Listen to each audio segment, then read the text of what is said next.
వందే మాత్రం. నేను మీ journalist Navata. Welcome to our political.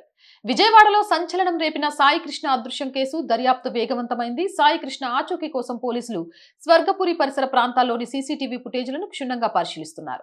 అతను చివరిసారిగా కనిపించే ప్రాంతాలపై ప్రత్యేక దృష్టి సారించిన దర్యాప్తు బృందాలు ప్రతి కదలికను విశ్లేషిస్తూ ఆధారాల సేకరణలో నిమగ్నమయ్యారు. కేసు ప్రాధాన్యతను దృష్టిలో ఉంచుకొని ఉన్నతాధికారులు నేరుగా పర్యవేక్షణ చేపట్టగా దర్యాప్తులో భాగంగా పలువురిని ప్రశ్నించినట్లు సమాచారం. సాయి కృష్ణ అదృశ్యానికి సంబంధించిన పరిస్థితులపై కుటుంబ సభ్యులు అనుమానాలు వ్యక్తం చేస్తుండగా ఘటన వెనుక ఉన్న వాస్తవాలను వెలికి తీసేందుకు పోలీసులు అన్ని కోణాల్లో విచారణ కొనసాగిస్తున్నారు. ఇదిలా ఉండగా కేసులో కీలక పరిణామాలు చోటు చేసుకుంటున్నాయి. దర్యాప్తు పురోగతితో ఒక సస్పెండ్ అయిన పోలీస్ అధికారిపై హత్య ఆరోపణలు నమోదు చేసినట్లు సమాచారం. దీంతో ఈ కేసు కేవలం అదృశ్యం కేసుగా కాకుండా మరింత తీవ్రమైన మలుపు తిరిగినట్లుగా తెలుస్తోంది. సాయి కృష్ణ కుటుంబ సభ్యులు నిజాలు బయటపెట్టాలని, నిందితుడిపై కఠిన చర్యలు తీసుకోవాలని డిమాండ్ చేస్తున్నారు.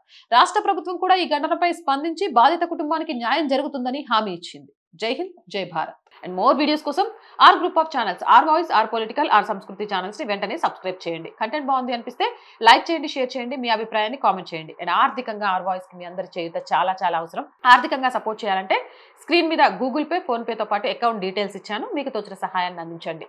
జై హింద్, జై భారత్.